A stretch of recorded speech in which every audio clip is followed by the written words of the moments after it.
সবাইকে আমার ইউটিউব চ্যানেলে স্বাগতম। আমি পলাশচন্দ্র রায়। তো এটি আমার নতুন ইউটিউব চ্যানেল এবং এই চ্যানেলটি মূলত যারা চাকরি প্রত্যাশী ভাই বোনেরা আপনারা আছেন তাদের জন্য, এবং যারা একাডেমিক ক্লাসে পড়ো ছোট বাচ্চারা আছে 6 থেকে 10 তাদের জন্য এই ক্লাসগুলো। তো আজকের লেকচারে আমি আপনাদেরকে দেখাবো কীভাবে খুব অল্প সময়ে সরল সুদ এবং সুদ আসল এগুলো বের করা যায়। তো এগুলো বের করার জন্য কিছু টেকনিক আমাদেরকে মনে রাখতে হবে, যেটাকে আমরা সূত্র বলে থাকি। তো সুদ আসলে দুই প্রকার, একটা হচ্ছে সরল সুদ আর একটা হচ্ছে চক্রবৃদ্ধি সুদ। তো আমি সরল সুদ আর চক্রবৃদ্ধি সুদ দুটাই দেখাবো। তো অ্যাট ফার্স্ট আমি আপনাদেরকে নিয়ে যাচ্ছি সরল সুদে। তো এখানে লেখা আছে সুদ আসল। সুদ আসল কথাটির অর্থ হচ্ছে সুদ আর আসল এই দুটো জিনিসের সমষ্টি হচ্ছে সুদ আসল। তাহলে সুদ আসল মানে আমরা জানতে পারলাম সুদ আর আসলের সমষ্টি।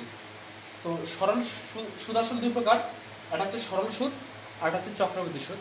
তো সরল সুদের জন্য যে সূত্রটা আমাদের লাগবে I = P/R। I = P/R মূলত এই সূত্রটাই আমাদের সবচেয়ে বেশি ইম্পর্টেন্ট, এবং এই সূত্রটা দিয়ে আমাদের বাকি তিনটে সূত্র করতে পারবো আমরা। তো আমি কিছুক্ষণ পর দেখাচ্ছি কীভাবে এই সূত্রটা দিয়ে আমরা বাকি তিনটে সূত্র আমরা করতে পারবো।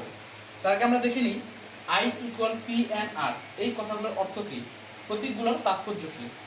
I প্রতীক এর অর্থ হচ্ছে মুনাফা বা সুদ। মুনাফা বা সুদ। আরেকটা আমরা বলতে পারি লাভ। যেমন আমরা যদি কাউকে সুদের উপরে কিছু টাকা দিই, 500 টাকা দিলাম, 1 মাস পরে সেখানে আমি 600 টাকা পেলাম। তো আমার এই 500 টাকা থেকে আমি 600 টাকায় উন্নত হইলাম।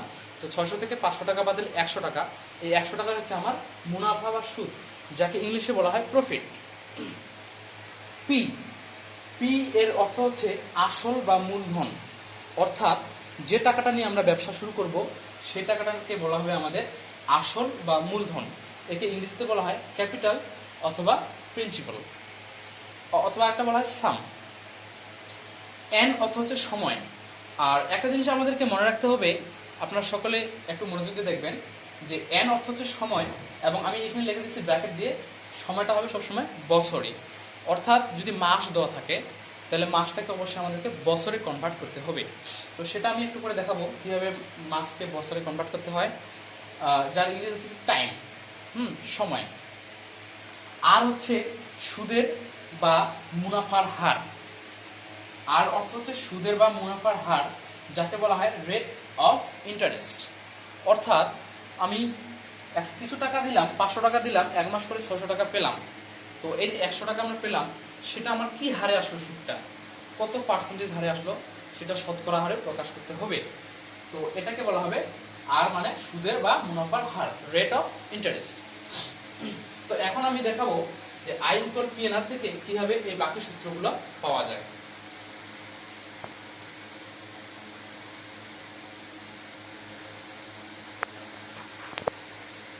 যেমন আমাদের মূল সূত্রটা হচ্ছে I = P/R। হ্যাঁ, I = P/R। যদি আমার I এর মান দেওয়া থাকে, N এর মান দেওয়া থাকে, R এর মান দেওয়া থাকে, তাহলে আমি P এর মান কিভাবে বের করবো? তো এর থেকে নিয়মটা হচ্ছে, যেহেতু মাঝখানে সমান চিহ্ন আছে তাহলে আমরা বা দিয়ে করতে পারি, অথবা এই অ্যারো চিহ্নটা ব্যবহার করতে পারবো। তো P/R = I। হ্যাঁ, তো আমি যেহেতু P এর মান জানি না, P এর মান বের করব, সেহেতু P-টাকে আমি বাম পাশে রাখবো আর R-টাকে আমি ডান পাশে নিয়ে যাব। তো P এর সাথে N আর R এখানে গুণ অবস্থায় আছে। তো আমরা জানি কোনো কিছু সমীকরণের যদি বাম পাশে গুণ অবস্থায় থাকে তাহলে ডান পাশে গেলে সেটা ভাগ হয়ে যায়। তো NR-টা এখানে ভাগ করে দেবো, I/NR। এটা গেল P এর মান নিলে। এখন এভাবে যদি আমার N এর মান দেওয়া না থাকে, যদি P এর মান দেওয়া থাকে, N এর মান বের করতে বলে বা অঙ্কে যদি N এর মান চায়, তাহলে আমি এভাবে করতে পারবো। এটা থেকে N = I/PR। একইভাবে করতে পারবো আমি R = I/PN। তাহলে আমরা জানতে পারলাম যে কিভাবে এই একটা সূত্র থেকে, হ্যাঁ, এই বাকি তিনটে সূত্র, এই 2 নাম্বার আর 3 নাম্বার আর 4 নাম্বার সূত্র, এই তিনটে সূত্র আমি কিভাবে বের করতে পারবো। তো আশা করি আমি সূত্রের ব্যবহারটা আপনাদেরকে শেখাতে পেরেছি। তো এবার আমি একটা অঙ্কের মাধ্যমে আপনাদেরকে সেটা বুঝাবো।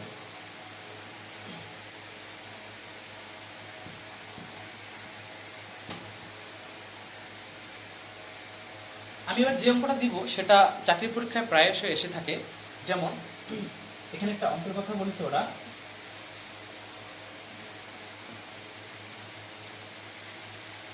শতকরা 5 টাকা হার সুদে শতকরা 5 টাকা হার সুদে 120 টাকার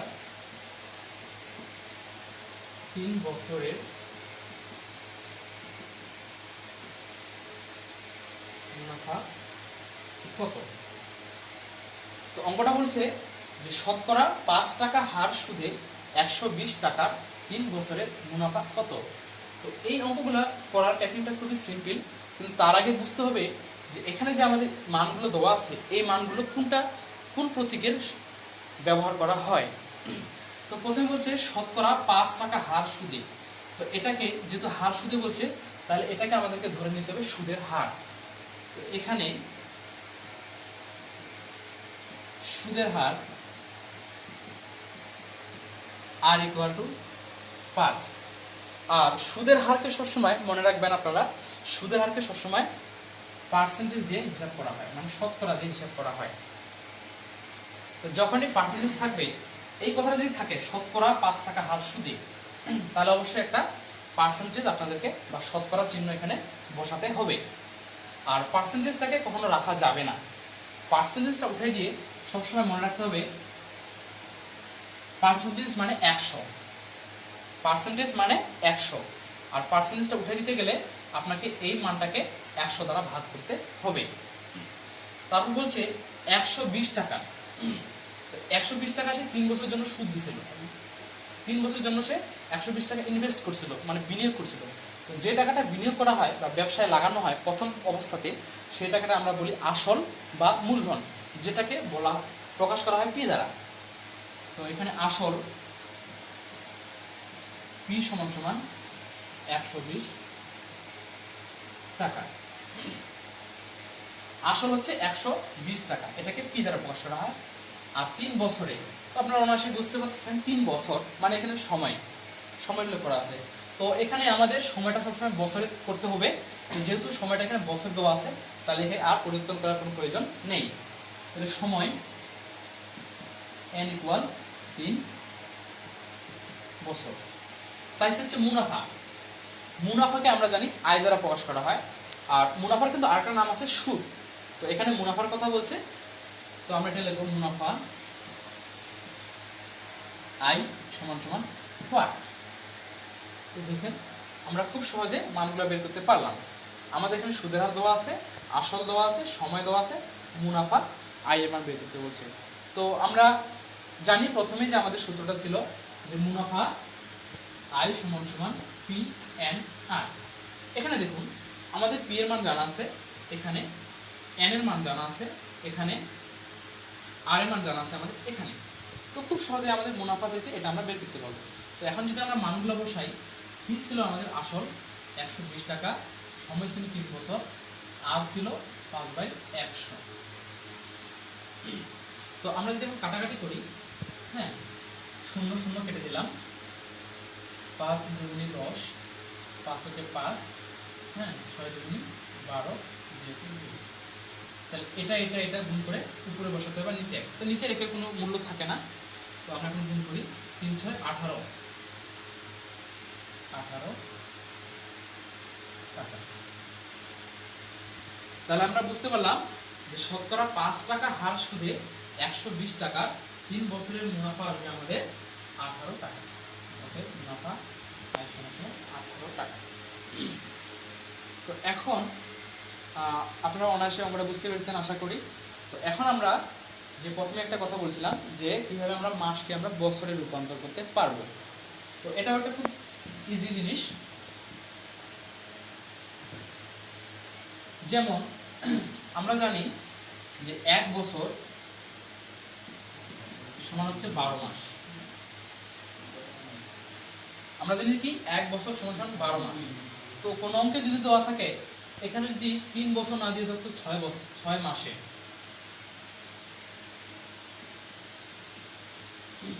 তো আমরা কিন্তু এখানে অনার্সে বুঝতে পারতেছি 6 মাস হচ্ছে অর্ধেক বছরের সমান।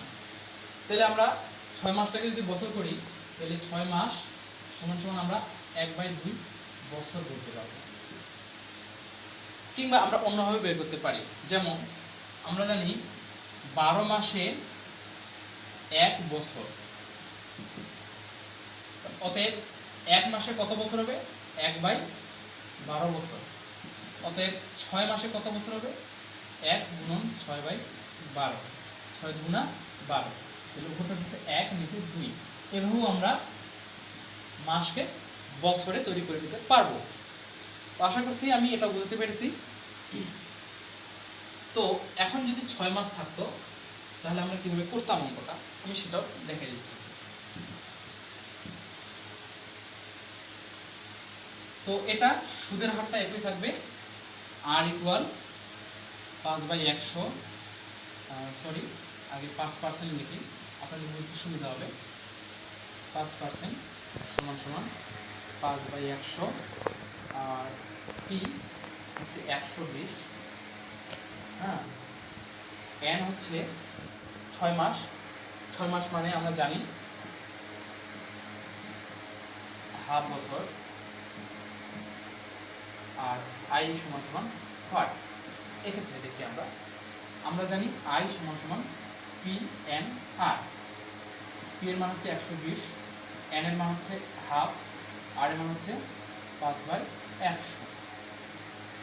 এখানে আমরা 0 0 কেটলাম, 5 দুগুণি 10, 6 দুগুণি 12, 3 দুগুণি 6। অতএব আই সমান সমান 3 টাকা। তো আমরা তখন 3 বছর দিয়ে করছিলাম, তখন আমাদের সুদ আসছিল 18 টাকা। এবার আমরা 6 মাস দিয়ে করলাম, 6 মাসে আমাদের সুদ আসলো 120 টাকাতে 3 টাকা। তো এই ক্ষেত্রে যদি শুধু মুনাফা চায় তাহলে এখানেই আমাদের উত্তর হয়ে যাবে। কিন্তু ওরা যদি সুদ আসলের কথা বলে তাহলে আমরা জানি আসল আমাদের 120 টাকা, আসল ছিল আমাদের 120 টাকা, আর আমরা 6 মাসের সুদ পাইলাম 3 টাকা, যোগ 3 এর হবে 123 টাকা। এই সময় এভাবে অনেক সময় অঙ্করা ওরা ঘুরাই দিতে পারে যে সুদ আসল কত হতে পারে, শুধু সুদ না বলে সুদ আসলের কথা বলতে পারে। তো সেক্ষেত্রে আমরা এভাবে যোগ করে দিতে পারবো। আমাদের আরেকটা মুনাফা আছে চক্রবৃদ্ধি মুনাফা। তো চক্রবৃদ্ধি মুনাফাটা একটু ভিন্ন টাইপের।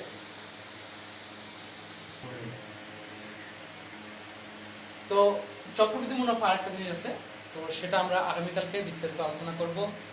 তো ভিউয়ার্স, আশা করি আমার ক্লাসটা আপনারা সুন্দরভাবে বুঝতে পেরেছেন।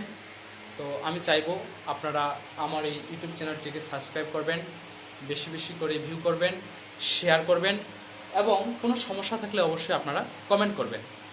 এবং আমার নিত্য নতুন ক্লাসগুলো পেতে আমার এই ইউটিউব পেজটাতে আপনারা রেগুলারলি আসবেন।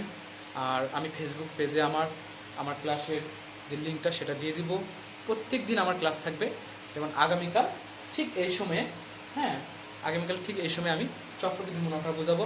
এবং কি মাঝে মাঝে আমি নিত্য নতুন আমার আরও শিক্ষক স্যাররা আছেন, তাদেরকে দ্বারায় আমি কিছু কিছু ক্লাস তৈরি করে আপনাদের সুবিধার্থে এই করোনাকালীন সময়ে যেন আপনারা ঘরে বসে ক্লাসগুলো করতে পারেন, চাকরির প্রিপারেশন থেকে যেন দূরে সরে না যান, আপনাদের চাকরির প্রিপারেশনটা আরও সুন্দর হোক, সেই উদ্দেশ্যে আমি কিছু ক্লাস আবার দিব। আপনারা ভালো থাকবেন, ততক্ষণে সুস্থ থাকবেন, আমার জন্য দোয়া রাখবেন, আর আমার চ্যানেলটিকে সাবস্ক্রাইব করবেন। ধন্যবাদ সবাইকে।